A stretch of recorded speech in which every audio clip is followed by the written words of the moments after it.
Welcome to the Wrestle Fan Wrestling Show on the Big Beefy Boy, Shaz Beef. Today I'm joined by my fellow old buck in Morro. Oosh, God, you love that, don't you? And Johnny the Beast Mortos. Hello. Hello. Okay, no gimmicks necessary. I'm the Chris Candido of this podcast. Hey, he won a tag team title at WrestleMania 12 under a gimmick called, what, Skip? He was a fitness instructor. Yeah. Bodied on this. Bodied on us. We never talked about that in the gimmicks episode, actually. No, we didn't. Wrestling fitness instructors. But So he had a gimmick. in theory, not the worst gimmick. I wasn't mad on the Bodied on us, but I did like Simon Dean. Oh, yeah. Oh, yeah. Who Nova. Who conversely was the manager of Jim and I, who wore the wrestling ticks. Things you find out on the Wrestle Fan Wrestling Show. Gimmicks part 2 now? Yeah, we did just do it. It seems to have gone down well last week. So, just doing the hangover last week's episode. Anyway, yes. Today. That's me, Chris Candido. Actually, I never got your thoughts on... I know that you're both here, and it kind of ties into what we're talking about today. It recently came out there that WWE are utilizing AI in their booking. Called it. You did, but I don't know. It seems a bit bullshit, but also not bullshit. They introduced this... Well, I can't pronounce them. They introduced the guy to the roster, to the creative team, as the new head of AI storytelling. But it's not a creative team then, is it? What does AI... I'm sure... What the fuck is that? Like, they hired a guy to press a button. I don't know. Well, to give him the prompts. To feed the prompts, is that it? You're a professional writer. How does that make you feel? You're just giving away my fucking government job. The job that the government hires me to do. You could have made that a wrestling gimmick. That'd be awful. A professional writer. There's a guy who Freddie Prinze Jr. Just writing your matches. Well, it was probably Vince Russo's gimmick, to be fair. And boy, will we talk about him today. WCW World Champ. Like, AI is at best a tool for writers and a tool for creativity. It is not creativity in and of itself. It can generate a fucking 1,000 ideas for you, but like, unless you have a quality, or you are a quality filter, it's not going to mean shit. Like, you threw up an example there of like where the AI was like, the WWE's AI fed it this idea of like Bobby Lashley coming back from Japan, being obsessed with Japanese wrestling culture. On paper, actually not a bad gimmick for someone. Bobby Lashley isn't even with the company. There's your first problem. I think that'd be a great gimmick for Bobby Lashley. Say he went, like, if he did an excursion over in fucking New Japan and then just came back like fucking Stan Hansen. And Yeah. that's the way Gasians are. But over also, there. Bobby Lashley is not someone who needs a gimmick like that. That is a gimmick for a fucking young guy. That's good. That's a gimmick that you give to Daniel Garcia or fucking Regal's kid. Austin Theory or Regal's kid, which is actually kind of what they have done. You know with what's Regal's kind of kid, crazy is, though, like, AI are just taking from databases all over the world. So they're going to take from, like, people's e-feds, fucking Total Extreme Morro. Yeah. They're going to be taking your booking ideas. You're going to see the Royal Tea Party that I booked with Sting and William Regal show up in WWE. There you go. Look, like, I'd watch that, actually. Originality. I think that would be a good segment. Originality is hard to come by, and even if you are sitting down in front of a table with your fucking notepad and your pencil, you are still going to take inspiration from the things around you, the things that are in real life, what you see on the television, newspapers, any amount of things. What AI does is it just is a shortcut to other ideas. I do think ultimately, like, if they're just going to let the computer write the shows for them, it's going to fall apart so fucking quickly. If it comes up with ideas that they think are good that can be harnessed, sure. Because ultimately what's going to happen then is that, you're using the thing as a tool. It is not making the shows. It is not writing the shows. Triple H fucking goes, like, I've got this guy, I don't know, like, name a wrestler that Triple H has. Chad Gable's return. Well, I think we know where that's going to go, but like, let's use Chad Gable. Shorty G. Another bad gimmick. Based on his history, suggests fucking 100 ways for Chad Gable's character to go in the next 5 years. And there you go. You got a list, and you didn't have to come up with that list yourself. If you had taken an extra couple of hours, you probably would have come up with that list. And most of the time, your ideas probably would have been better. Or if you just get on the phone to Chad Gable and say, "Here, let's have a chat for half an hour." What you want to do? Yeah. I mean, let's that's have the a thing. chat, Gable. Let's have a chat, Gable, and see what we can. What come if up we with together. make Shorty G taller? Perfect? Taller. He comes back as Andre the Giant. That is the quality of Andre the fucking Gable. ideas that ChatGPT would It's be thrown nonsense. up. I gave you this example there when I was teaching A-level superpowers, whatever that. You taught superpowers. Superpower. I taught superpowers. I was teaching. Is this like a Harry Potter school? Yeah, Like, you doing grinds? yeah, I'm doing grinds. It was you the know, I Cold always War, thought like. before you get into it, superpowers. You know, I thought like if flying took the same amount of energy as like running, you wouldn't fly very much. Would I'd you? never fly because I never run. You know what I mean? Yeah. Like if it took if you had to exert proper fucking energy to do it instead of it just being effortless, Yeah. you won't be fucking flying. Yeah, well, I suppose the super part of the power is that it's effortless as Or well. if you could only fly and you had to be horizontal and you're only 6 feet off the ground. That'd be a fucking nightmare. It would be terrible. Why are you picking holes in this? You can fucking fly. Like, you're not happy to be just a human who can fly. The only one. No. Not if you're off. Not if it's not if making you- me tired. Not I'd if, you're never 6, do it. not if you're 6 inches off the ground. It take fucking effort, and you can only do it horizontally. And I could scratch It's not my like you're nose. floating. You have to you have to do the whole fucking 6 kit. inches off the ground. That was Max Moon's gimmick, wasn't it? If I had, Vince wanted him to fly to the ring if he could. if I like scratched my nose off the ground, then my head would be wrecked. Like, Mystical flew, didn't he? He just, into the ring. He had a fucking ramp though, No, and he had a little like springboard platform. Little tramopidine. Is that what they're called? The tramopidine. Tramopidine, yeah. Anyway, you were teaching superpowers. And I got the students to, I said, use ChatGPT to Do all your work for you. To grade your work. Find sources that you can quote in your piece, So let's just see if this works. It just made up a book and gave a quote from the fake book, And a kid submits it. Then I'm looking at it, going, I've never heard of this book. The history of Russia. Yeah. So I Google this book, and literally nothing comes up. Nothing. It just made up. Yeah, a but title. Google in itself is like an Google AI It's a is starting point. It's a starting Google point. is a fucking mess. Well, right current now. Google is an absolute mess. They fixed Cage Match though. They did finally, yeah. Thank God. Welcome to the Future of AI podcast with the Wrestling Fan Wrestling Show. We're not even here. We're avatars. Yeah. The real us fucking died years ago. We're sitting in clears typing in prompts. And Morro says something stupid. Here's a list of stupid shit. Hot takes. That's what I do at home. I go into ChatGPT. Give me 10 hot takes for this week's podcast. Undertaker is overrated. Oh, perfect. I'll use that one. Nice one. So we're here today to talk about wrestling bookers. I only know one. That's Booker T. And that's it. Thanks very much for joining. He's probably the greatest wrestling booker of all time. Yeah. There's no denying it. Speaking of Booker T, go check out the Wrestling Fan Wrestling Show on Sunday, whatever day this is dropping. We did the Sting and RoboCop one, then we have a look at the time that Booker lost his T. It's a very sad story. Very sad story. We're talking about wrestling writers and bookers and Creative. Booker losing his T, losing the T from his name, is symptomatic of AI booking. no, just shit booking. And what I will say is that wrestling has had probably more bad booking than it's had good booking. I totally agree. And the kind of buy-in then from like older, more seasoned fucking fans and marks like ourselves is that when it's good, it's so good, and we're always forever chasing that high. chasing that height, chasing that first hit. But like, is it not just an issue of the nature of wrestling and that it never fucking stops? It is constant, and now we're so every day you can watch different wrestling.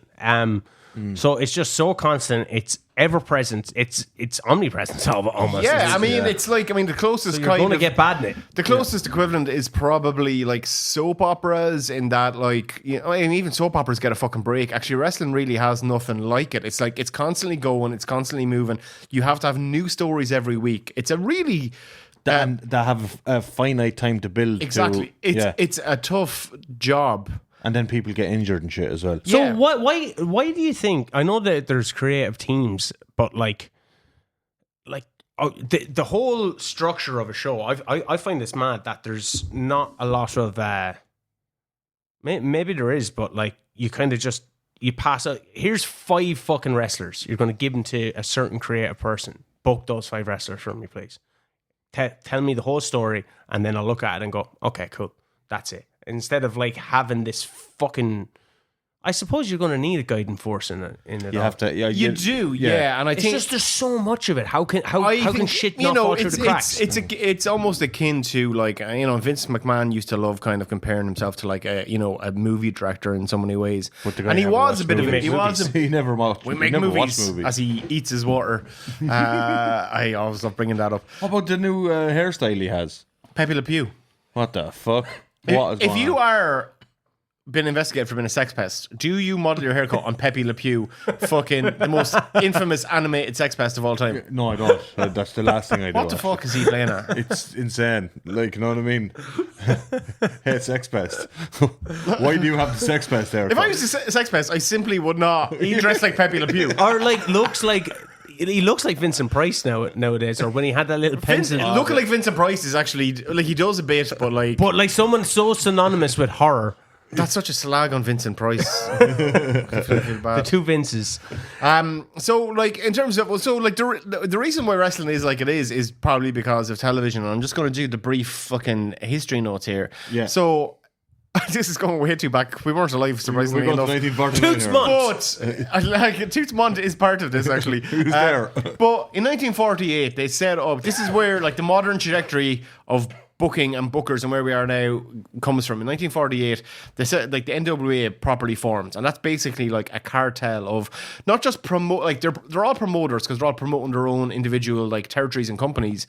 But effectively, what it was the first ever union of bookers, where a bunch of men all got together in a fucking room and booked out not just like specific territories, but like the entire country. And their the idea of a singular world champion. And one of the driving forces for that happening was in the late 40s, there was the advent of a little thing called television, which was really going to take off in the 1950s. And they realized that the way wrestling was run up until then, where like you could tell a particular story and, you know, you could do like a fucking heel turn or a crooked finish, all these kind of things. You could run them in a town and then you could move to the next town the same night. Do it all over And you could do again. it all over again. And they could just keep doing, and they did this for decades and decades and decades. While it was, while it was a carnival sport and while it was a fucking, like treated all, like as a legitimate sporting contest as well. Like, so they realized with the advent of television, like we can't really fucking do the same shit all the time. So this kind of joined up thinking around booking became really commonplace then throughout the 50s and onwards, and had many golden eras from then till now. But like that was when bookers really took prominence, because that was the first time where lads had to really sit down, look at the pieces on the table and go, okay, how is this all going to join together? And then you also got to prepare for guys getting injured, guys leaving the territory, And also guys dying in plane crashes. Yeah, that's what I was going to say. And also the idea of like, how do we get from Harley Race to Ric Flair? Yeah. You know, how? And we got how do 3 years to build do it. Yeah, but that's what it was. But that was yeah, it's like great. It's fucking. We're 1976. Which here. is very akin to like, the consistent Japanese style of booking for the most part, which has been very long term. But see, the difference that they had is that they never really had a weekly episodic television. Yes. So there's much less burnout on top stars and so on. I don't mean burnout of the star working too much and then burning out, but in terms of overexposure to the audience.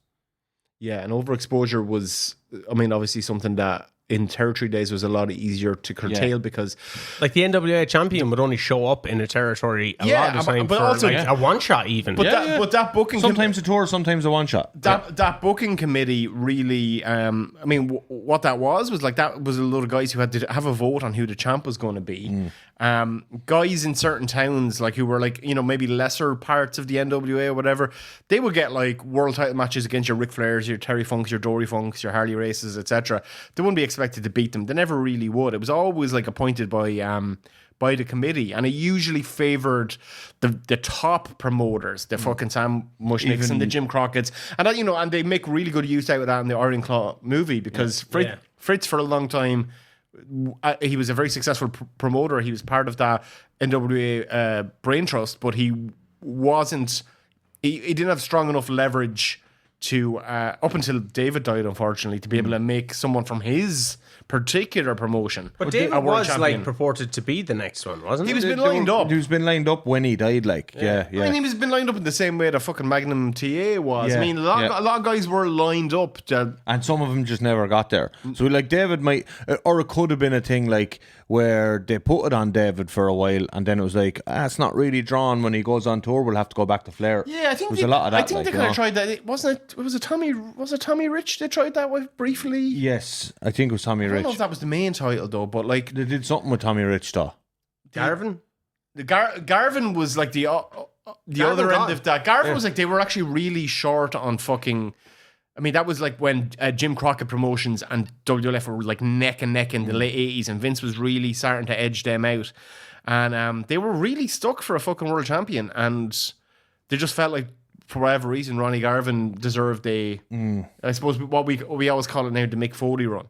Even though Mick was kind of finished at that point, but like, nearly finished. But it's the idea that like someone has been a top star, has worked for so long. It's like I mean, Drew in multiple New territories. New Japan fucking did it With Goto. effectively with Goto this year, And it worked.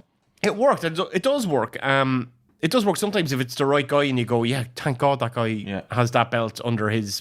That's on his resume now, and people go, yeah, he's finally a world champion, and it's like when people win Oscars for parts that they shouldn't have won almost like Oscars a body for. of work It's Oscar. Al Pacino in Scent of a Woman. So basically, like what I'm saying is, or like what I'm taking from it is, like the different eras of booking.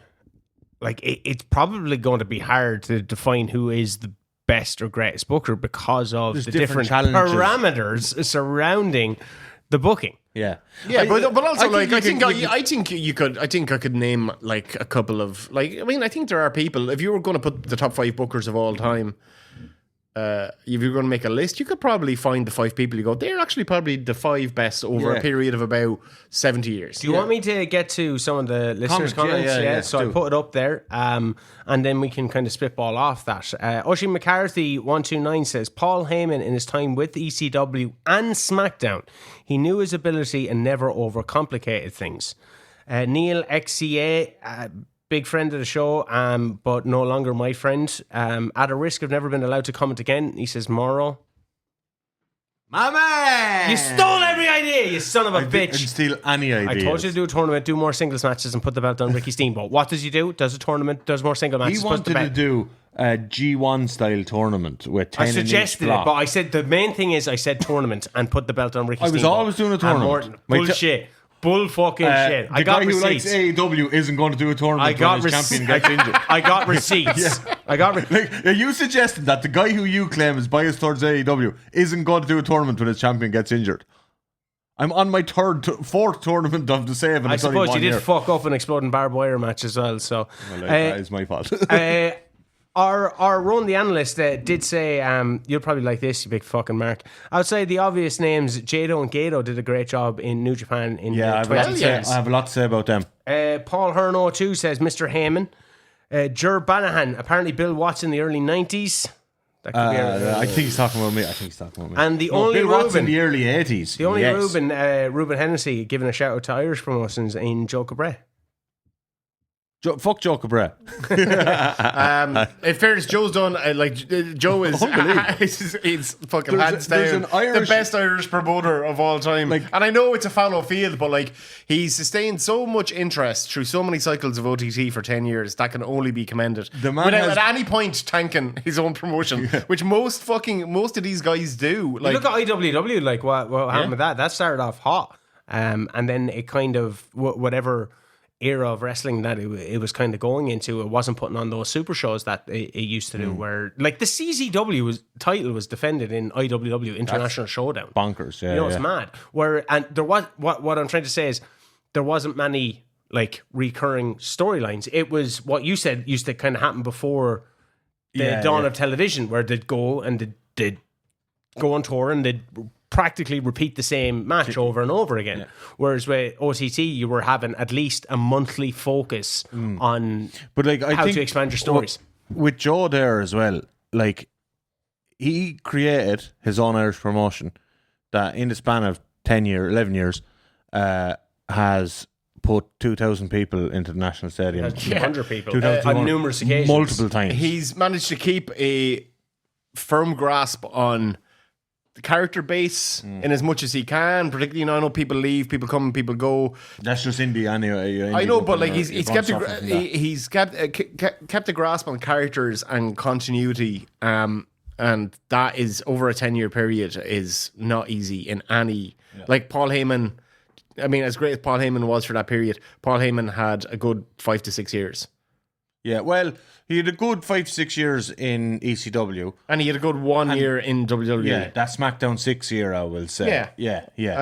It's apples and oranges, but like it is very hard to keep.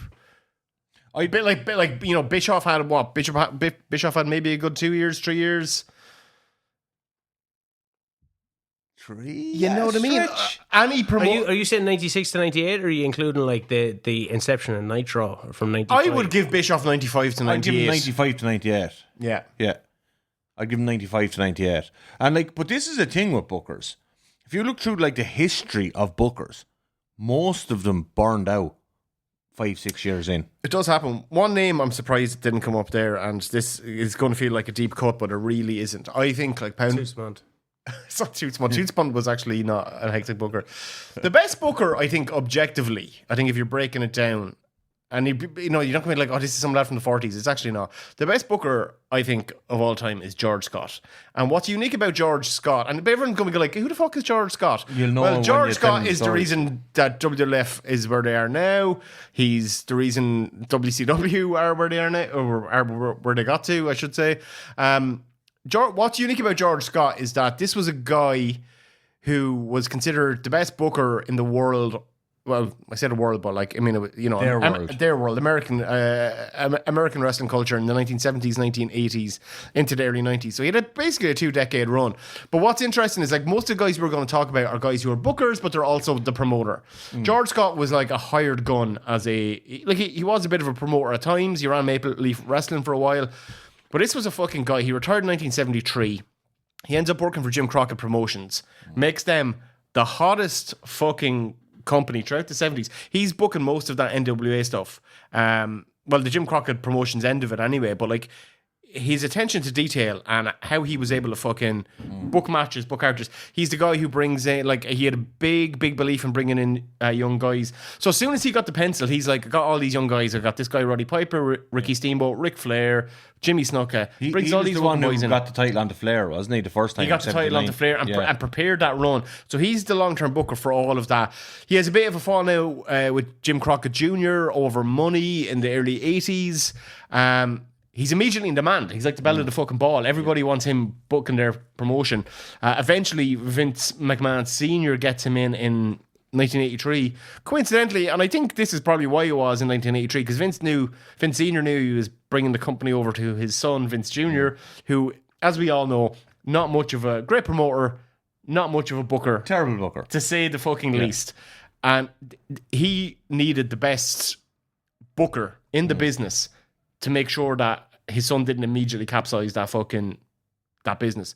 So what happens is that George Scott joins WWF 1983. He's there till about 1988. Burnout was the thing.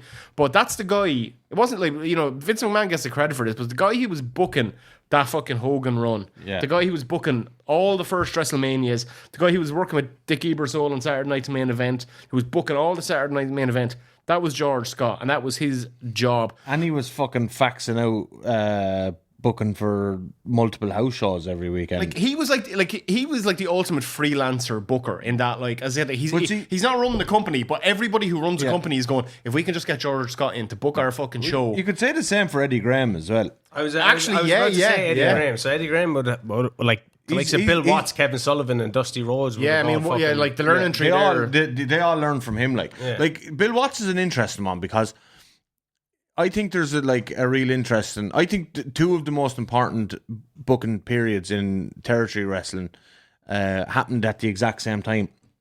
And that was Bill Watts in Mid-South, and at the same time you have Gary Hart is booking world class. I was going to bring up Gary Hart, because Gary Hart is also got a guy who's not run the promotion. He was a heel manager there, but he was also, Fritz von Erich gave him the pencil. Yeah. He was the booker was for one of the hottest runs any company he booked has ever had. Freebirds Von Erich. He did. But at the same time, He managed an amazing fucking heel stable. Like, Gary Hart is definitely in the conversation of best bookers of all time. And if you like, because when he's booking Von Erichs versus the Freebirds in World Class, Bill Watts is booking JYD versus Ted DiBiase over the road in Mid South.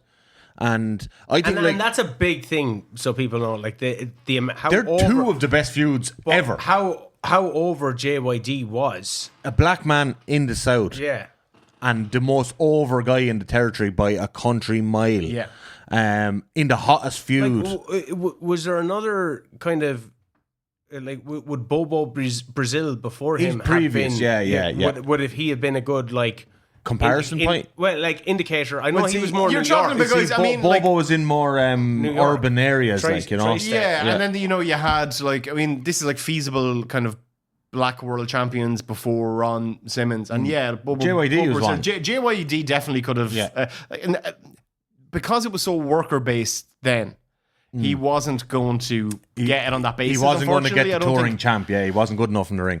He wasn't. You know, there was an argument for Ernie Ladd as well, but he was he was very booked into that. Like, he was a monster heel. Same reason they didn't give Andre the belt, really. Yeah. Apart from that, those 20 minutes before he sold it to DiBiase. But so I mean, that was one of Bill Watts' one of his last great booking strokes. Really was for WCW to crown a Black World Champion for the first time, and like, which was probably the most significant part of Bill Watts' WCW. So I think he would have loved to have done it. I think he did it with Ron Simmons because he wanted to do it earlier with JYD. That's a good point. Is it very easy though for us to be like, oh, they're amazing bookers without like being wholly aware of watching every angle every week? Everything, yeah. Like I do watch a lot of World Class. It's not really in terms of like, I'm not watching it in the linear format. I love watching it. But like, what I do get from it is like the heat that's in those buildings for those like angles that are amazing. But is that indicative of the time though as well? Yeah, it is. Possibly. Like I love watching I spoke about this on All Elite Morrow recently about it. Like, North American wrestling is really hard to engage with at the moment because the audience that are in the buildings themselves mostly, not entirely, mostly treat it as kind of like almost an ironic thing. That's why the French shows are great. And like they're shows overseas when you have fans that are actually rabid. Yeah. And like fans are engaging with it earnestly, not in like this like kind of smarky, ironic wink way. Well, that actually, now that you say it, that's sometimes internationally a lot of it can be that as well. Yeah, like but if you it's watch, more like, about themselves than like the actual angle in the ring. And because it was really telling. Sorry for cutting you off, but it was really telling during the Dublin SmackDown that we got. Like the two biggest angles were actually just promos. Yeah. Or the two biggest responses from the crowd, and what everyone said was great were the promos. It wasn't the actual wrestling that was happening. I do think that, like, I think you are doing down the international fans a little bit in terms of like what you're not taking into account there is the fact that being so starved of high quality live wrestling content I don't mean means that they are hot for the product, and they have been. But also I'm like not with North American companies themselves. Like, I'm discounting French fans and Dublin fans for WWE. What I'm talking about is like fans of North American wrestling companies in general, and like not entirely, but do treat it as this more ironic wink thing. Whereas like I've started watching Stardom recently, and like those fans live and die in like a really earnest way, as if they're supporting a fucking sports team. Or the choices that are made within that. Yeah, well, I do think that's why, like, certain promotions we were talking about, like, you know, World Class Championship Wrestling in Texas throughout the 70s and 80s, ECW in Philadelphia in the 90s, they attracted like rabid fan bases. I think that's why we're talking about those people as bookers. But like, if the booking was so fantastic and if the fans were so rabid, like, why did those companies die? Well, have you ever heard of a little guy called Vince McMahon? Well, also, like, there's a few things there. That's what I'm saying, though. Like, could they have not sustained in their own little bubble as opposed to trying to... World Class, Gary Hart leaves, and then he's replaced by a guy called Ken Mantell. And they tried to bring in George Scott there for a while after George Scott left WWF, and he didn't have a good time there, and he fucking left. Ken Mantell goes in for a while, And Ken Mantell does a pretty good job continuing on what Gary Hart was doing. But then when Mid-South transitions to what was it called, UWF? It was UWF, yeah. And Who's your man that brought that? What was his name? That was Bill Watts. No. Oh no, you're thinking of the early UWFI. 90s. The crazy guy that Herb Abrams. Herb company. Abrams, yeah. What they called? Were they like the UWF. Was it also Was that it as well? Yeah. Did he maybe bought because Because Bill Watts UWF got bought up by Jim Crockett, and then Was it not USWA? No, that's different. So Yeah. UWF, it basically Bill Watts rebrands Mid-South as UWF, Universal. Universal Wrestling because- Federation. to get away what- from that regional. Yeah, what's to get away from bigger regional than the to compete- World Wrestling Federation? The Universal Wrestling Wrestling Federation. Federation. It's So like he- what they did with the titles. Yeah, so he's trying to compete with Vince. And he can't be called Mid-South, like. Can't become Mid-South, yeah. It sounds too regional. So like, But see, Bill Watts gets burned out then. He and gets he brings burned in out. Ken Mantell, who so now you're back to WCW. world class. Yeah, so they've lost Gary Hart and Ken Mantell, the two bookers that they'd had. And the storylines start this has been this is when the Von Erichs themselves start losing the goodwill of the fans because Some of them have died. because Fritz is like faking heart attacks and Yeah. and he brings in a fake Von Erich son or Yeah. fake Von Erich And cousin. that's after Lance, is it? Lance Lance, Von Erich, yeah, Jesus. And who MJF played in the film for And 5 then- seconds. Then Kerry has the accident where he wrecked his foot, and they rush him back, and he looks like shit when he comes back. And the fans just stop caring about the Von Erichs, and like the whole thing was built around the Von Erichs. So like, yes, they had great years with really good And the bookers. free, like they put Iceman Parsons in the Freebirds. That wasn't a bad bit of business. That was kind of fun. Like that was kind of ironically fun at the time because you have this kind of semi like racist coded. Did they call him the Black Freebird? Yeah, Yeah. Blackbird. Is that what it's called? Yeah. The Blackbird. But like it was, it was kind of fun seeing these like kind of good old boys who are a little bit maybe racist, but they have this.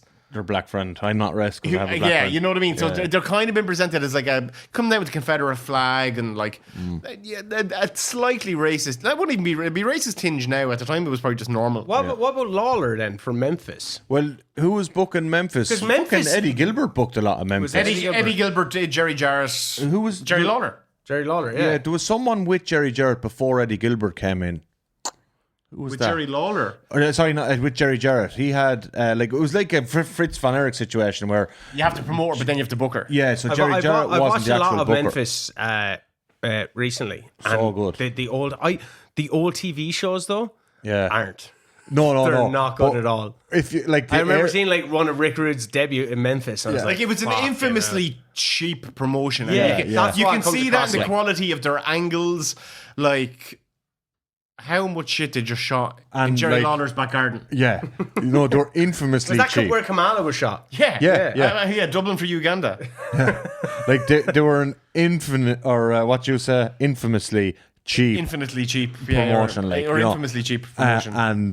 But like Cheap in all the ways. they had some really good ideas. Like some of the booking there was solid as shit. Like you know, What though?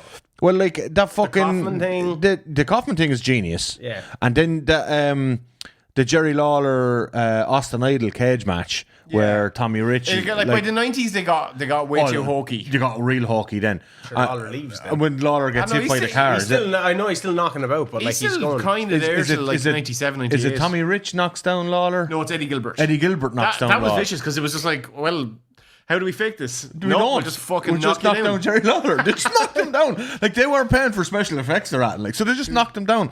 And the fucking Hey Jerry, there's a 14-year-old girl in my car. but the police showed up at the arena. And there was like a story of like the police had to go Yeah. and arrest this guy who was on his way to the arena with a gun because he left the house He was so with the thick shotgun at what Eddie Gilbert to had shoot done. Eddie Gilbert, and his wife had to ring the cops and say, "Hey, my husband's gone to shoot Eddie Gilbert." That's Like, serious heat. Yeah. But like also, that's fucking weird. that's weird. That's sure. Look, Vince ran it back in '99, like with Steve Austin. With Austin, yeah. You know, Yeah. like And it was Rikishi who did it for The Rock. yeah, that got like He obviously. was already shot, so like, you know. Yeah. Didn't matter if he got. There's some bad booking right there. Yeah. But like the thing with Vince as well is all Vince's best periods had someone like George Scott. George Scott Do you think you're doing a bit of a disservice to Vince? It's though? like the service, but not total service. Like he was on top for so You long. can call Vince McMahon the best promoter of all time. You can call Vince Yes, McMahon the you best can- businessman of all time. As a booker, he's Dog He's shit. dog shit. He's one of the worst. Like he had Pat Patterson for years as well. But was Patterson a booker or Yeah. an Pat agent? Patterson was Patterson doing was a all the fucking fucking booker. heavy lifting. Yeah, Patterson in the was a same way booker. that then Jim Cornette and Jim Ross and fucking Jerry Briscoe and Vince Russo and Ed Ferrara and Ed Well, you Dave, look, you, Dave when Kresge. you say heavy lifting, Brian right? Gurewitz after use, that. Brian Gurewitz. We'll use Russo as an example. When you say heavy lifting, like it goes back to me saying this overarching fucking person. Like when we seen Russo cut loose on his own. Disaster. Exactly. Yeah. So like that, Like, that that's- shows. Look, Vince McMahon is Vince McMahon. What I will say from him is he was sometimes a good filter, and he could manage the stuff that he was being given well. He's mostly a shit filter, like a lot of the time. So you've got great ideas and great stuff coming in from Jim Cornette, Jim Ross, Pat Patterson, Chris Kresge, fucking good heads. And Vince is a filter for them, and Vince uses their stuff, throws away a lot of it, makes nonsense out of it as he does. Same with Heyman, as he did with Heyman. Then you got someone who is fundamentally, if you put Jim Ross booking WCW or fucking Jim Cornette booking WCW, okay, it mightn't be amazing, but it could be amazing, but it won't be dog shit. Vince Russo was dog shit all the fucking time. Vince was actually the most effective filter for him. And I don't think Vince that Russo might legit be one of the worst bookers of all time. he, in my opinion, I honestly can't Off the top of think. my head, I can't think of I anyone can't think worse. of a worse booker than Vince Russo. Maybe Jim and I Herd. know that's such an open fucking goal in terms of like slating a booker and all the shit. Maybe Russo Jim does. Herd. Jim Herd wanted to. Jim do Herd the was Spartacus. was a pizza executive. He wanted to make fucking Ric Flair Spartacus. Yeah, but Jim Herd, like he worked for Pizza Hut. He's a friend of Ted Turner's. He's inexplicably booking WCW. Tries to make Ric Flair Spartacus. He's the one then who's trying to do all that. Like, well, it wasn't called corporate synergy back then, but it's what It's people call it basically, now. yeah. But he's like, well, we've got all the fucking the back catalogue here. We can bring in characters from the Wizard of Oz, And then we can bring in show Robocop. Spartacus on TV after the show. You know, like it was awful, but he didn't have that long a run because business tanked. Yeah. And Flair left. It's not like Vince Russo, who's been hanging around the industry like a bad smell for fucking 30 years. Crazy I that actually- man got so many chances. I'm getting pissed off when I'm on wrestling news sites and they're going, WWE legend has said this, and you click into it's it, and Vince all Russo. all you see is Russo, and you go, first of all, not a legend. Second of all, I don't give a fuck. like in the his man has fucking basement. He has literally. says us. we're not in. We're not in. Our It's not our basement. mother's basement. Yeah. Like this is an actual working space. Yeah. But like, here's the thing: like, there is nothing that could come out of Vince Russo's mouth that has any relevancy to what any company should be doing in 2025. Like, And it was the same in 2015, and it was the same in 2005. It was the same in 1999. Yes. you can take right. Say if we look at WCW and like the fucking shit show that it became when he was in charge, and you take that as like an anomaly, and say you give him the fucking Benefit of the doubt. Benefit of the doubt.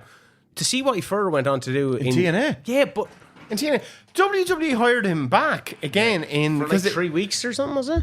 why was it 3 weeks? Because like the booking setup in WWE in the 90s was like it was Vince and a very small circle of guys. Cornette was there. So then you got like this corporate. There was different lads. You over got the this years. corporate version of it was an old boys club.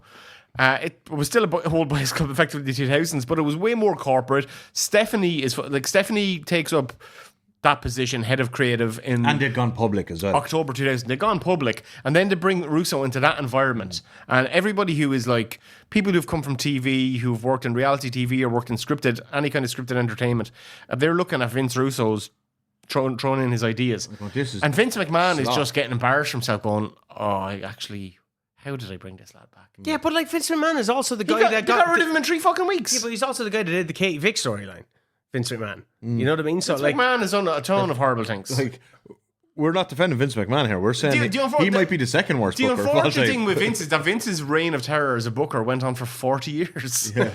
Like the thing with Vince is, but right? but like the company And that yes, he there were was bright spots, but I Exactly, do like- contend most of them were because of other people or other I circumstances. think that like without knowing. Name the Shane. It's purely conjecture. Name in your opinion the 3 best storylines that were booked by Vince McMahon. The best storylines that Vince McMahon booked. Austin and Vince. Like who else? I'll give you that one. Who else would you attribute that to? Jim Ross, Jericho, Steve Austin, Shawn? the Crowd. Brian Gerwitz. Brian Gerwitz, Chris Jericho, Shawn Michaels. You'd probably say the other ones were George South. George Scott. George Scott, yeah. George South was the guy who... What ones were George Scott? I, in my opinion, the best storyline that I can discern that Vince McMahon booked that I feel is the best Macho and Hogan. Macho and Hogan, 100%. Is that not George Scott? No, George Scott was gone. would have been gone at that stage. That to me, historically looking back on fucking... WWF, that's the best one. You're going to get some shit right as well. Yeah, you are, yeah. Foley and the Rock's stuff, like a lot of the Attitude Era stuff. That felt... Brock Lesnar's rise, like to that go... was Heyman. To go, do you think that was Lesnar just was all Heyman. him? Lesnar was Heyman. Yeah. I would give McMahon a good Cena. bit of credit for most of the Foley stuff. In like a lot of the Foley stuff with The Rock, particularly. Vince did make a lot of good choices, but like what we have seen with Vince, not all the time, but a good bit of the time, is that he is at his best as a booker when he's got someone breathing down his neck. When he has no competition, he is dog shit useless. Can we? And I think a lot of that is because when he's under pressure, he's actually listening to more people. Yeah, so like when you look at, say, how Dogshit 95 was, and then the click start saying we need to do more reality-based stuff, or we need to get a bit more edgier. That's why it gets better. It gets better because he's listening to people. Yeah, but that's a sign of a good booker then, isn't it? No, it's not. It's a sign of a desperate man fucking... handing over the reins. Go and help me, everyone. Yeah. Like if you take, right, I think you can best judge Vince as a booker in the 2010s because that's when a lot of the old heads are gone. That's when the company was making so much money and he had ultimate control. Yeah, and a lot of those old heads are gone. The Cornettes and all them who are Jim Ross, like real, like proper, like wrestling men. And now he's surrounded by TV guys. And Michael Hayes still picking up a paycheck. Like people who don't give a shit anymore. Bruce Pritchard. The Well, ultimate Pritchard yes was done by, man. he was done by ultimate yes 08. man. He came in with a gun. So Another ultimate yes man. Like when in the 2010s, Vince was surrounded by yes men and TV guys, and that's when we seen like his worst impulses. Yes.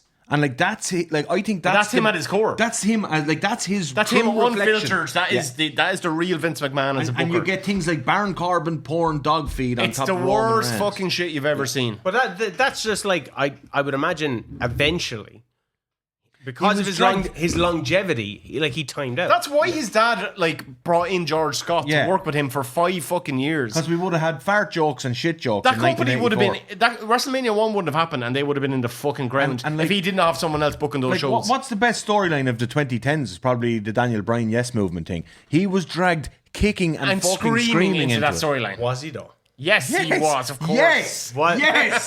Yes. What was it all just a ruse to get the marks? Kicking and fucking screaming into This it. is like the Montreal Screwjob was a story. Do you think Vince McMahon on his best day could come up with a storyline Not like fucking that? all.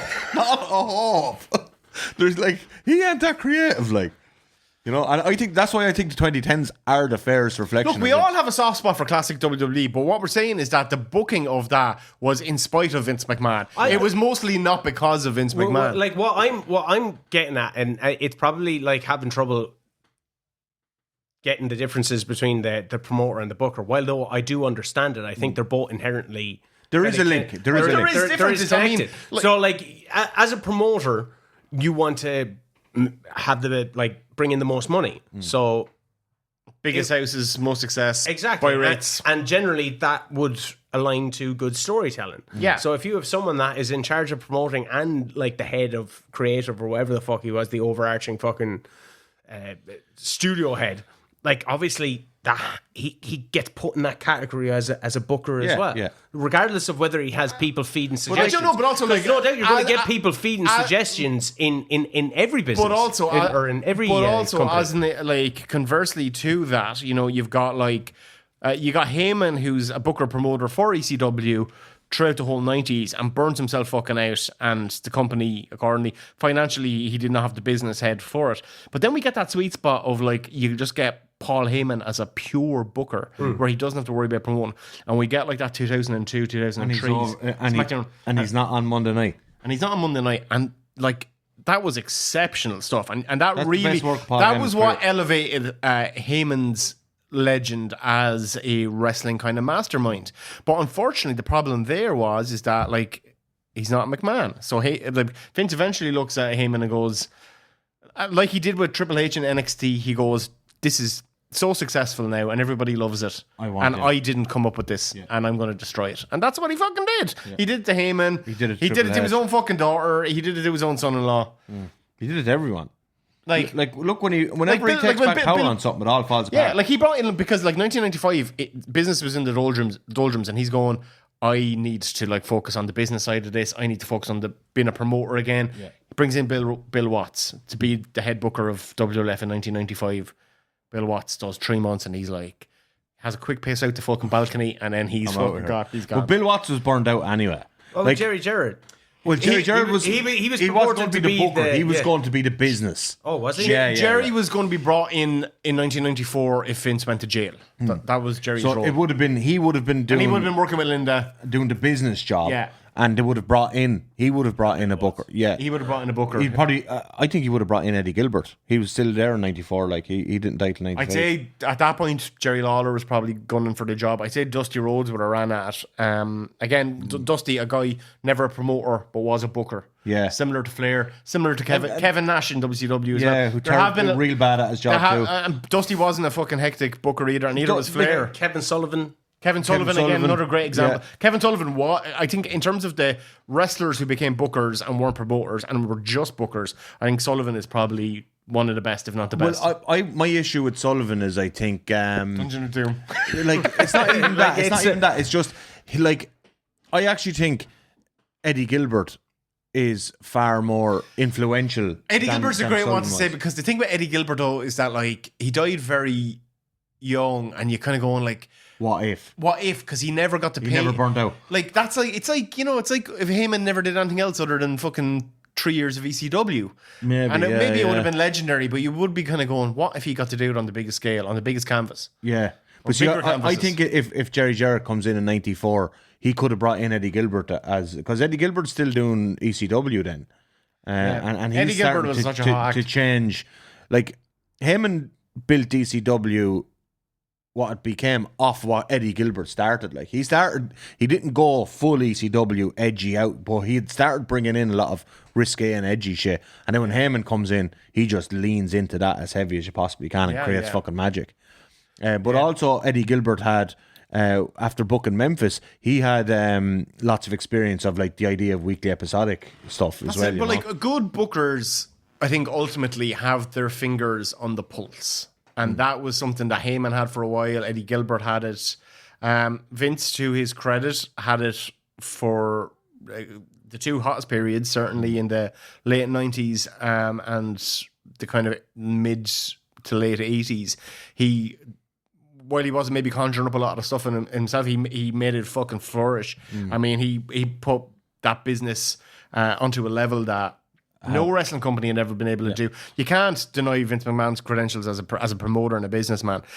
He's without doubt the best promoter in the history of the business. But finger on the pulse is so important. I think that's why Triple H's NXT run was so fondly remembered. I think that's why Triple H is losing his mojo massively. Because NXT was an hour-long show where, like, I know we complain that we're still well booked. Like, but that's what I'm saying. That's what, like, the thing. They like it's so much more interesting. It's easier. What to it's not book, does not apply. It's still good. Like you can't say, well, like there's no point in judging. Well, he only had an hour, so fucking what? Yeah, that's not a knock on him. That's more to show that like the 4 hours of Raw and SmackDown every week is like. Insane. It's so much more. It's 4 weeks worth of NXTs, you know? You look at, like, you know, Tony Khan was like, Booker of the Year, Booker of the Year, Booker of the Year. And then all of a sudden, Tony has 5 hours of television for the first time. And it fucked him so badly. Yeah. And it took him a good, like, maybe 18 months, even 2 years. Well, he's still to actually corral that. Does he deliberate? Tony does, yeah. Like he has like the likes of Danielson and a few others. Tony's got his fingers on the pulse, I think, and I think that's why he's the best contemporary booker. He goes through slumps. I do think he's the best contemporary booker. It's unavoidable. Like 52 weeks a year of like 4 hours of story, and doing the NFL stuff and the Fulham stuff, and like that's. I think that I've thinking about this all day. It's like, who is I think probably the greatest booker ever might be Baba. For a couple of reasons. One is he built a super successful business in the 80s, but very like Dusty, he was caught in his ways of like kind of doing a load of non-finishes that would lead to the next big show, and that started to totally fall apart. Like, and it was weird. It started to fall apart in Japan at the same time people stopped accepting non-finishes in America. And then a lot of people like Dusty didn't really pivot with the time of the audience actually are getting pissed off the non-finishes and we need to start booking finishes. But Baba pivoted and then gave us the 10 years fucking, like a full decade of outrageously successful, but also satisfying in a storytelling perspective of the King's Road stuff based around 4 people and kept that hot for a decade. Yeah. And then, like, he added in Jun Akiyama towards the end of it and so on. But, like, Kobashi's ascent took, like, 7 years. And I think what was good about Baba, as opposed to, say, Inoki in New Japan, is that Baba wasn't...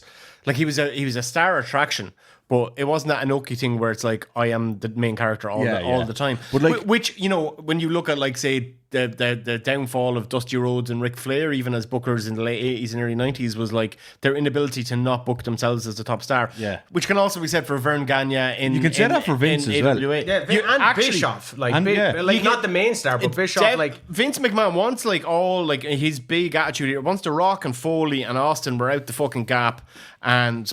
before a lot of new stars had time to coalesce, like that fucking like 2004 to 2008 Vince McMahon run where he basically books himself as the main character of, and his family as the main characters. It's always a family. Like look, even WrestleMania 16, a McMahon in every corner is on the fucking poster. That's in 2000. That was 2000. I know, that was like, I know, they didn't but that's even what I'm need, saying, even then. they had the roster. They had then, they didn't probably need that. the best roster they've ever had, maybe apart from now even. And they still managed to put a load of McMahons into every fucking major storyline. Like, another thing with Inoki as well, in the 2000s, he just got obsessed with MMA and had to just book New Japan as if it was an MMA, and it was a complete and utter fucking disaster. And like, up for no reason. Gedo had to go in and, like, Gedo's, like, here's the thing, like, Gedo gets an awful lot of stick now because current New Japan. He's had a stunning run. Yeah, I know he's had slumps. Tell us why someone would suggest. Well, like, I think, like, Gedo gets grief now, right? But, like, his, like, 08 to 2021 is, like, without a shadow of a doubt, a Hall of Fame booking run. It's such a long run as well. It's such a long run. And but, like, New Japan were never bigger. What's the schedule of New Japan in terms of, like... So, it's not done, like, weekly TV, but, like, they do their tours, which lead up to a big show. Yeah. Not the big show, a big show. Well, it's Michael Hayes. And so, like, some of these tours could be 20 shows, like. Yeah. So he's booking, and, like, it's done very differently. Like, you're not, like, you know, American, and I think in some ways has almost been poisoned by an over-reliance on angles and promos. Whereas, like, Gedo's stories are unfolding within the ring constantly and constantly evolving through that. And really, and it's done through more than anything how the match finishes. Like, what combination of moves is used and how that can be countered the next time. What I found super compelling, say, about going back and watching Terry Gordy in Japan and like his stuff with the Miracle Violence connection and stuff, is that I don't understand the commentary. I don't understand Even better. Yeah, I don't understand the context going into it. But I'm watching the match and I'm seeing the whole story unfold. That's so the drama, clear. that's the theater, that's the spectacle. Do you know that, like, it transports it. Like, it does. And that's like, do you know, I'm doing the Misawa-ton. Like, I haven't watched a single angle or a single promo. Everything is in ring. Everything is in ring. And you can see the jealousy develop with Kawada. You can see why Taue splits off first. like all of that is so clear without a single angle and a single promo. But do you put that down to the booker or the workers or Both. the agent? If there was agents, Both. The workers have to perform their part properly. But that's what I'm saying. Like, if you're kind of taken away, say, from Vince McMahon from listening to people, you know, it's a collaborative effort. At the end of you the can day, see the rise of Kobashi throughout those years, and like nearly getting there, and then years later he reverses a move to finally the move that always put him down, and then the next time Misawa comes up with a new move that he's never seen before, or he comes up with a new move that Yon Akiyama's never seen before, and it's just like, this is fucking genius, and it all unfolds in the ring. And like you said, you're watching it. I'm watching Stardom now with Japanese commentary, going like, this is the best booking taking place in 2025. I had an argument with a guy online when I said in one of our... You had an argument with a guy online? Would you believe? It was under one of our TikToks where I said, Tony Khan is having a better year booking-wise than Triple H. I don't think that's a particularly controversial thing to say. I think this is Triple H's worst year. And this guy was like, whatever. I know. I didn't mention Tony Khan. I actually said Triple H is not having a good year as a booker. And he said, I suppose Tony Khan is booker of the year. And he is actually. I said, well, it's either Tony or I said Taro Okada, the guy who's booking Stardom. He said, well, I don't know who that is. And I said, doesn't count. That's on you then. Yeah, that's on you. Yeah, that's on you. Like, and like, I didn't know who this guy was a year ago. But like, the booking in Stardom at the moment is fucking immaculate. And right now, it's probably better than what's happening in AEW. But then AEW had an unbelievably strong summer period.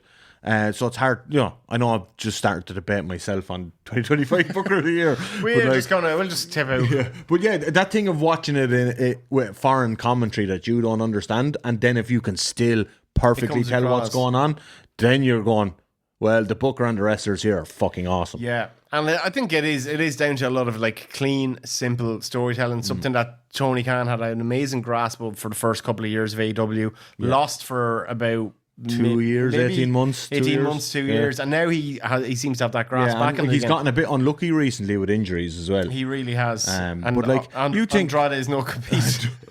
The fact that he still works for WWE and he showed up in AEW. Well, he was fired. But like with Triple H, you're just going like, what is going? Like, I feel like the corporate end of it is actually has consumed him. I feel like that. Well, like, even when you're seeing, like, so when I talk about all the hours of booking and like having this overhead of and like having the finger in every fucking segment on every part of every fucking show, and then you see him in the fucking White House with Trump, and you're like, how are you having time for this dude? And he's off doing like podcasts with we went off and did a podcast with someone. Oh, that Tony Hinchcliffe dude. Yeah, recently, Kill Tony. Yeah, he's kind of getting into his own kind of cult personality stuff.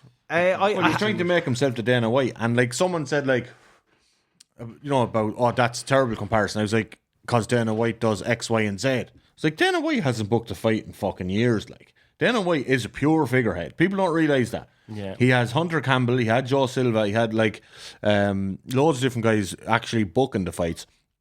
Triple H is going to morph more into that role, and this AI person he's hired is going to be the fucking booker. And then, like, the guys who actually want the job, like the Shawn Michaels and the CM Punks and the Cody Rhodes, are just going to be there going, like, what the fuck? Why am I being booked by AI? Booked by a fucking computer now. Yeah. I have a great reverence for, say, Mark Dallas and what he did with Insane Championship Wrestling, where he made me actually, like, want to watch a Scottish wrestling promotion. Yeah. And I like when independent promotions do that. Andy Quidlin there in Rev Pro. Yeah. He's a guy who deserves a shout out. Definitely, look, when you're talking about independent promotions, like you look at, say, maybe Delirious and Ring of Honor. Well, Gabe's I would say Gabe's Sapolsky, yeah. Gabe's Ring of Honor, in my mind, is better than Delirious's one. But the Delirious booked Ring of Honor is still really fucking good. Yeah. But that Gabe period was special. Like, I think that's I even really think special. Cornette, like, involved in Ring of Honor. Like, he had 2 good years there. Yeah. He did actually. Yeah, Cornette. Like Kevin Owens really came to prominence. Yeah. Then. Cornette With has had some Delirious really a good little runs. bit, but also Cornette as well. But like it was his feud kind of with Cornette, almost that you remember he gets fired and that kind of stuff. Billy Corgan was doing a decent job in NWA for a while. And then, Until the sinister ministers snorted cocaine at Samhain. That's not the worst thing that's happened on a wrestling show. Jesus Christ. Jesus, it's not. It wasn't real coke either, was it? They said it wasn't. I like was it James Mitchell? James Mitchell, yeah. I liked him in TNA. Who's the best TNA booker, do you think? See, Arguments to be made for Scott D'Amore after he got them really back on track. I think that's a good shout, actually. He really got them not back Bischoff on and track. Hogan, no. Absolutely not. Bischoff and Hogan. Absolutely Hey, not. Cornette was involved in like the hot periods of TNA when you had like the Joes and the Angles. Cornette's got some amazing instincts, and he's also got some was he just the figurehead, or was he proper involved in? I think he was proper involved. Bruce Pritchard had a run booking for them as well, which was because didn't Cornette and Russo get sent home? They were both packed off on gardening leave, I think, because they were told. Well, they were told you're going to work together, and then after a month, they were like, we're going to murder each other. Because I remember during the Russo era, and there's a lot of fire Russo chants with like the electrified steel cage match between LAX and the Dudley Boys, where it was just the lights flickering, or the last race match where you had to put someone in a casket and it ascended up, but the casket was broken and they fucked up. They messed it, like they put him through a casket, so he just got locked in. LOL-TNA. But I think like some of the fun stuff on TNA, where you had like the X Division descent of like nearly everyone that was in the X Division. Yeah. You had Abyss on this fucking amazing run. But even like, who was booking? Was it Jeff Jarrett that was booking when Rhino won the title and Raven won the title? And because Rhino had a Monsters Ball match at Bound for Glory and then won the fucking title in the main event at Bound for Glory, and you're like, that was fucking fun. That was cool. TNA's had so many bright spots over here. Like, no company has ever stayed consistent as far as I'm aware. And none ever it's will. Impossible. None ever Are they will. the second longest ever promotion? Like, no. like North America. Sorry, North America. Some of them territories went for 40 years. Like, no, but like not in terms of like television. I think or national, like a national company that run on television consecutively. I think TNA are second to WWE. Did Gabe go on and do Evolve? Was that Gabe? Yeah. And he still is kind of doing Evolve, I think. The WWE. He's booking WWE fucking ID. That's a complete shit show. It's a shit show, yeah. What about Pro Wrestling Guerrilla? Who's in? Anyone know who's in charge of that? That was a Super Dragon.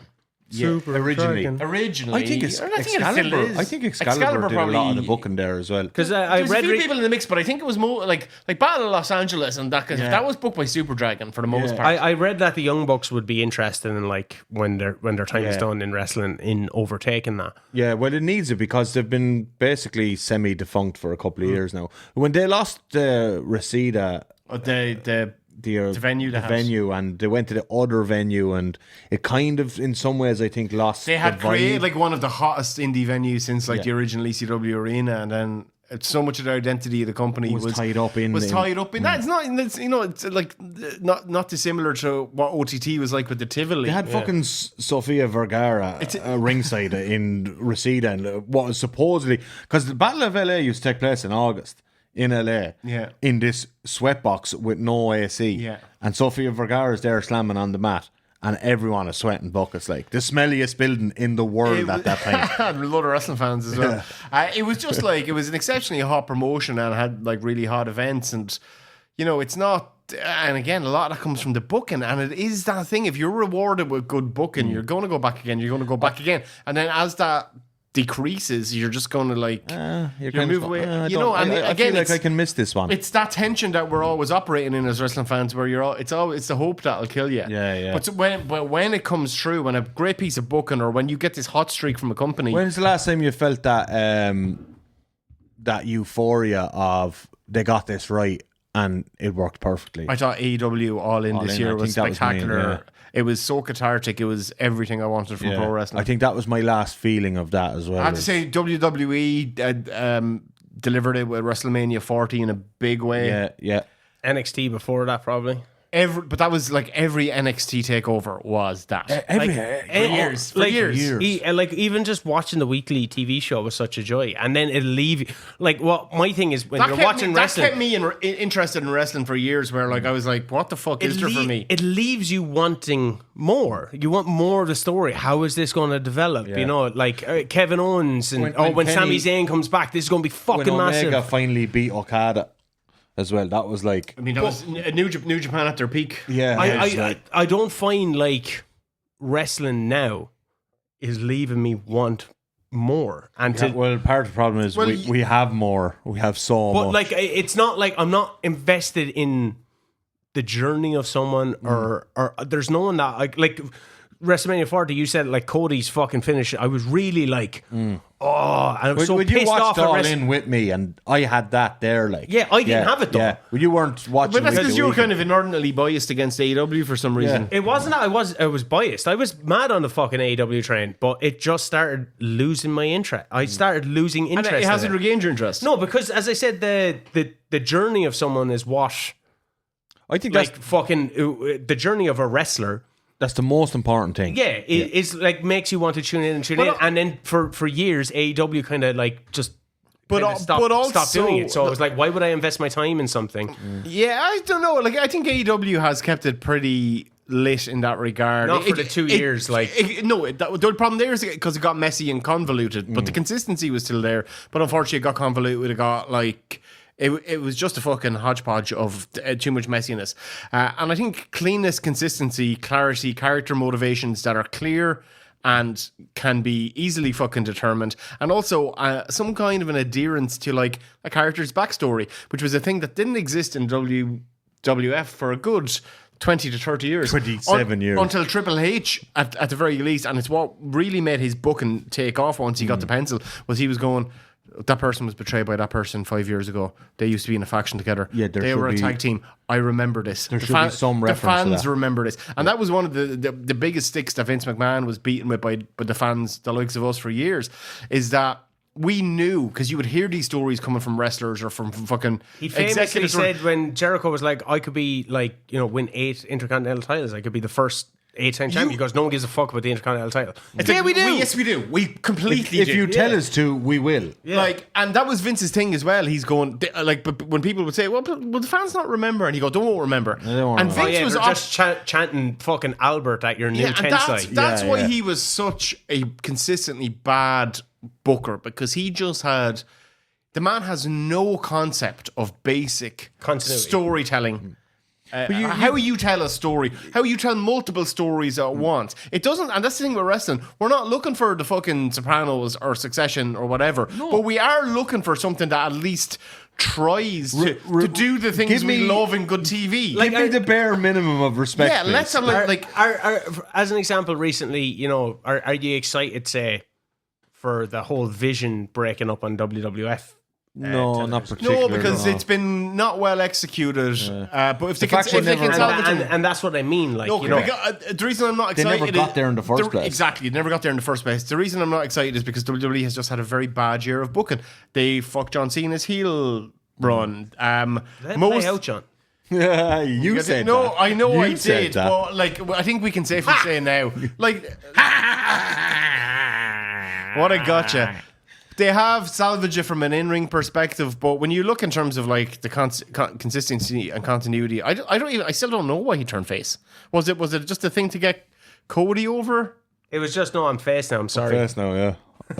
Yeah, actually, I'm a good guy again. Yeah. But that was the thing that like, I mean, That's what I'm saying. Like, you can't invest in that. No, how could you possibly? no, Yeah, you couldn't. and I felt like AEW did that for a while. I mentioned it with the MJF thing where he was a fucking babyface, and then you had, I know, the injuries to Cole and stuff, and he had the reveal, and then he came back, even and then with he the was injury, that was shit. he came back and he was a face, and then he turned heel like straight away. Yeah, and you're that like, got really messed up. I did like the. but it was. I like it when was so MJF hot came for back ages. as a face and turned heel. Yeah. I did like that. and like you even alluded to, say, someone like Danny Garcia, who's they like got over 4 times before, Yeah, yeah. and you're like, and then they forget about him, and then they forget about Hobbs, and then they forget, and then Pac is there, and then Pac fucks off, he gets injured, or he has visa issues, and then you're like, I injuries, can't- visa issues, that stuff. I never blame the booker for that. But also, if like these. Andrade, look at the Andrade situation right now. Like, he shows up. Oh, he's part of Don Callis. No, you're not By going to the see him time for this is released, by the time this episode is released, we probably know more about the Andrade situation, because that's going legal. Surely, Yeah. surely that's going It legal. happened with Brock. But again- Remember, they tried to. But that was a 10-year fucking. that was a 10-year. no Like, you're not compete. allowed to fucking wrestle. Well, And wasn't only wrestling. He wasn't allowed to do anything. He's like, MMA, hey- like amateur wrestling. Yeah, we don't. nothing. We aren't employing you, but you also can have no jobs. Yeah, like there was like 7 different things that he Like, couldn't what do. the fuck is that? The Also- only thing he was allowed to do was NFL. Like Bischoff was quite good at kind of like in that initial run of the Goldberg stuff. He kind of fucked up with a lot of the undercard, but like he let them have freedom, so to speak. He didn't want to bother his like the LWO. You had Chris the- Jericho. You had Chris Jericho doing his fucking Ralphus stuff. Dude, The inmates are like running the asylum there. I really wanted to make a point around the Andrade stuff. One thing I will say, a mark of a good booker that's been historically proven is people who can use real life history, real life stories and real life things and blend them into the trajectory of the character and the storylines. I hope Tony Khan's got an eye on doing that with Andrade. I hope Andrade's got an eye on doing that with fucking Andrade. He didn't do it with Punk though, and that was quite arguably the biggest opportunity to do that. But he did it with the Young Bucks. He couldn't have done it with Punk. Punk wasn't there. But you're the boss. You mean when Punk came back? Well, when Punk came back and goes, but that wasn't his fault and that wasn't Punk's fault. That's Punk's fault. Punk went legal on that. But how here's the thing Is with that Punk. what it was? Yeah, well, here's the thing with Punk, right? When Punk... We don't know this. We know this. When they were doing the Punk-Moxley match, remember Moxley was the interim champ. Yeah, this isn't about the Young Bucks stuff, though. That's what I'm alluding to. I know, but Punk brought in his fucking solicitors to negotiate the finish of the Moxley-Punk match. Where did you hear this? It's out there. Did John Moxley tell you?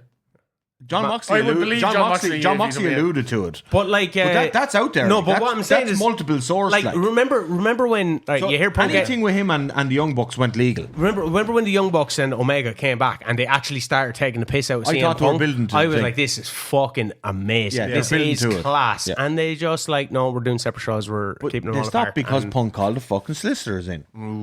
Yeah. Can't do much with that from a booking perspective. allegedly. Allegedly.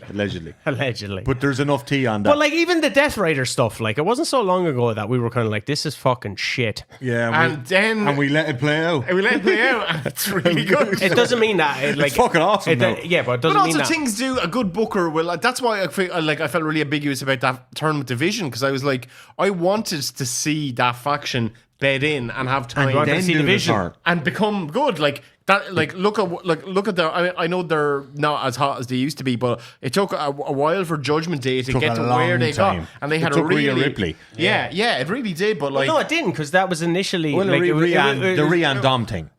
yeah, that helped. But also like Finn and Damien, fucking R-Truth, JD, like everyone was pulling their weight in that Yeah, faction. but they all And I got think- it over They there. seemed like an afterthought until they became like the biggest thing on And Raw. that's the thing, like you do, like you have to be smart and know when to fucking like when to cut shit. something. Oh shit, this thing got over. Let's fucking But run also, with it. you should be trying to like because that's where you will gain fan goodwill. Is if the fans are going, this is shit, and you're like, okay, just got to hold firm. I need to tweak it here and there. Tweak here and there, and then something takes off, and the fans go, fuck, that was worth it. Yeah. And like you take but they could have done that with Chad Gable numerous times. They had but so many opportunities with Chad. Every time, like, he When we knocks get, it out of the like, park. this He's is another but Daniel Garcia. But also, sometimes those things like injuries and things can play into your favor, because when Chad Gable comes back, and next year's WrestleMania, hopefully, when we get Grande Americano versus Grande Americano, or Chad Gable against El Grande Americano, that is going to be hot as fuck. Yeah. For the Intercontinental title. Ideally. Perfect. Get the title hotter as well. Like Triple H is in the bloodline again, lads. He's doing two versions of it. He's Yeah, doing Solo's one, Which and is now dog he's shit. brought, because they're so desperate to do something. and they're compelling. up against the Wyatt family. You've got Roman and Jimmy and Jay shouting at each other in the ring again. Sammy's going to get involved. Like if Sammy has any sense, he stays a million miles away from it. Just stay doing your open challenges there until Stay you over there, ideally win Sammy. the Royal Rumble. Like fuck me, that's the depths of creative bankruptcy. I think we've kind of like pretty much hit a lot. John started in 1948. And look at us now, boys. I tapped in the 80s. Yeah, we're back to the bloodline. The bloodline briefly were around in started. 1948, actually. Probably fucking were. That's when the storyline started. It actually probably did. Is there a particular period of?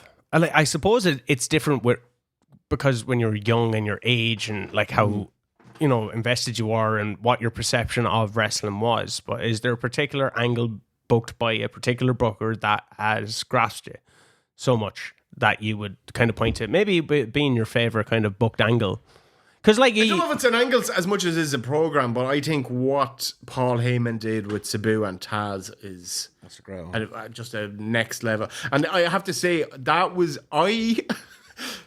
this to me, and maybe it's just the uniqueness of the situation. I had no access to ECW. I'm reading Power Slam magazine. The year is 1996 and 1997. You're like 18 years of age.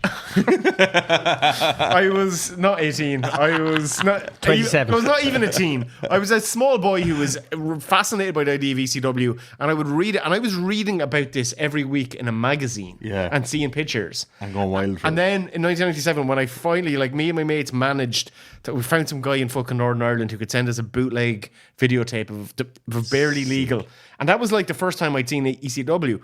But like that payoff for me as a kid, like literally reading about the build of this program for a year, And then getting then getting to see fucking Sabu and Taz for the first time having a match, like can't beat that for me. Insane.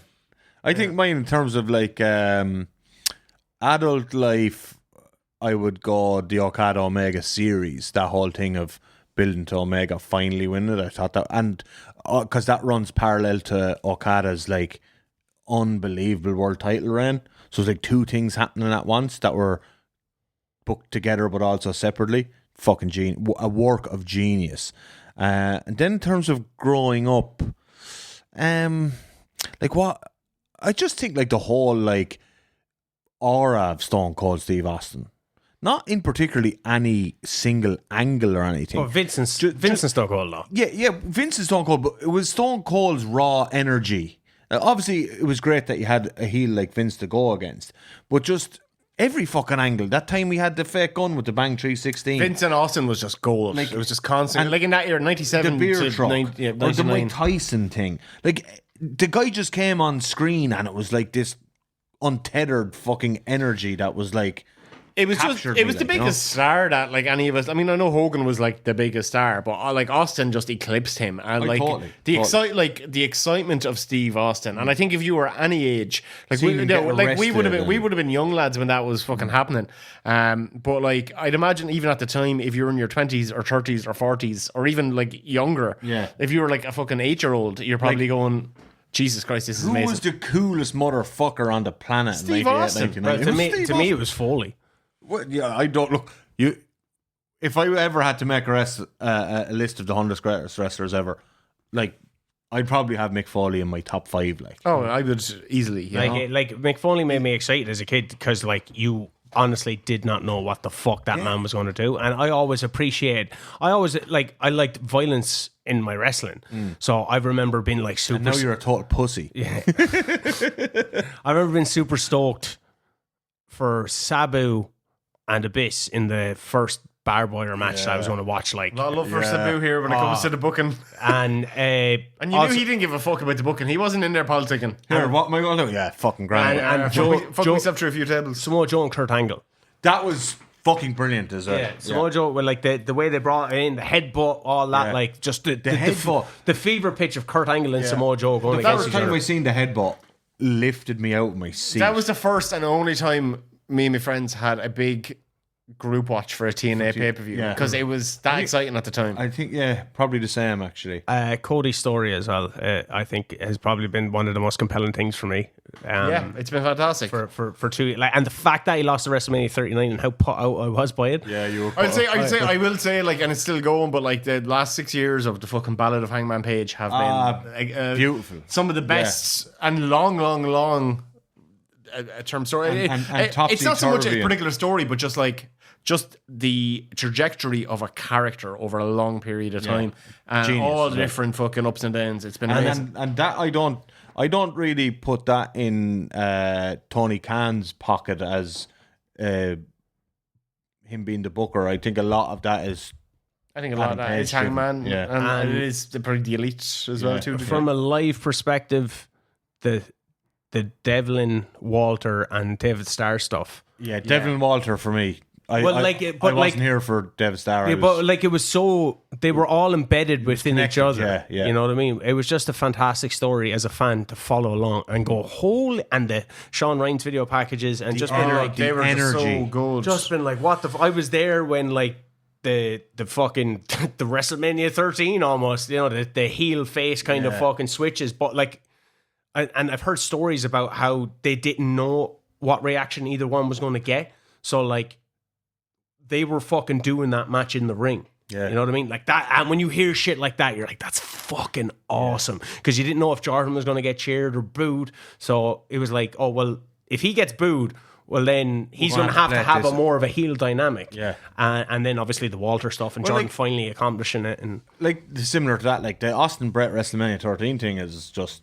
probably the But then even like the fallout of that is some of my favorite ever booking, like the Hart Foundation against Austin, or Austin's attempts to find people to fight with him. You know, I started doing a bit of a deep dive recently, watching a lot of the build to Survivor Series 96 when Austin and Brett first wrestled, and Austin has one of the greatest lines you'll ever hear. And it was just I heard you swallowed your own load. Is that That's Succession. Is that when he said it to Brett? Yeah, he said to Brett, I heard you swallowed your own load. I heard you swallowed your own load, Brett. What? Brett is the best there is, the best there was, the best there ever will be. And Austin just like cuts him off. It's like, well, Brett, I am the best right now. And I was like, yes, you fucking are. Like, that is just the best there is, though, isn't it? yeah, but it was but it was just shitting all over Brett's sense of tenses. Yeah, it was phrase, his catchphrase. Austin's like, Brett, I'm the best right now, and you know it. I was like, yeah, Austin Hart was an absolute booking highlight. Yeah, every version of it, and the booking of the streak. Every WrestleMania. Oh my fucking god! Like, sorry, actually, if we're like finishing on something, that is the ultimate exclamation point as to why Vince McMahon is such a bad booker. He didn't know there was a streak until like after WrestleMania 19. He didn't know there was a streak until 2005 or whatever it was. It was WrestleMania 19. But like when you've literally for the only time you've built a storyline over 20 years, and that hasn't been forgotten. Fuck it so badly. And Lesnar. Not even just Lesnar, all the follow up. I think Lesnar was the right choice. I think no, he was not the right choice. I think he was the right He was choice. their monster heel for fucking the next 8 years. He got a decade out of it. Should have been Roman. Taker said it himself. Oh, not Roman. Should have been Bray. It should have been Bray or Roman. Look, like Roman. And Triple H shouldn't have taken up 3 of those. Like Roman's going to be considered like yeah, 3 times, 3 fucking times. We're like, is it Sting? Is it? Oh, it's Triple H against Undertaker again. in a cell. Oh, that end of an era match. They called it the end of an era match. Lads, we're all watching took that. an era to watch the We're fucking all thing. watching that going, this era ended at least 10 years ago. Yeah, we're already over this. Why are you on about this? And then they're like, and to be honest, Hogan at the top of the ramp. Oh, go and on. to be honest, there was only 2E that I was really that fucking invested in anyway. Yeah. None of the guys I loved from that era are in the ring right now. Where's Mick? Where's Austin? Is Brett around? Where are all the guys I loved in that era? They're probably in the fucking the hosting the show at the start of it in the Superdome. Bullshit, like. Yeah. All the worst guys from that era are back for having one a match. wank on a fucking on grandest stage in them all. Yeah. If you want to go look, grandest hand job in them all. if you want to go look at some bizarre, weird storylines from wrestling, go check out our bizarre playlist. There's lots in there. Some really good videos. Some not. So, I listened to a video there recently, and my voice is like this. I was so fucked in it. It was like weird wrestling John stuff. Laurinaitis? Yeah, I went Johnny L. It'll be 2 Mondays ago, All Elite Morro. I listened it back as well. I was so hungover. I sounded in he was like, I had 10 points there the night before. The GA there happened there now. And there was a goal that was did loud. I was like, I don't care. I'm here to listen to wrestling. Yeah. Right? Well, Fast forward. Ronan did put in a comment about that. He did. So go check out the bizarre playlist. Go check out Morrow Killing the Business every Wednesday at 12:30. You're going to look like such a fool when this is released. Oh God! I recorded something very recently that transforms the business. It just Morrow, the actual business. The video game business. Okay. All Elite Morrow every Monday night as well. This podcast releases at least once a week. We have no definitive date. It's a mystery package. a mystery crate. Just keeps coming. It just keeps coming. There'll always be one. OTT Insider, that's probably out there in the ether somewhere as well. Too much content to keep up with, to be honest with you, on top of watching all your wrestling. But thanks for listening or having us on in the background and engaging. That's it. We enjoy that. We always send screenshots and go, here, Morro, this I called you a cunt.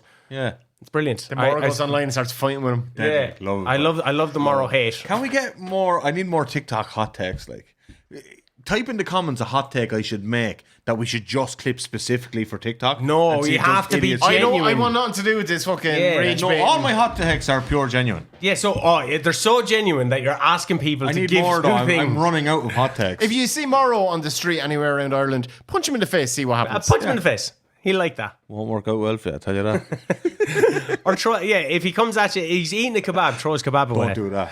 That threw me for 6-1. We are the Rest of Fan Wrestling Show. Thanks very much. Please like, subscribe. I'm the Big Beefy Boy, Shaz Beef. This is my fellow Obo Morro.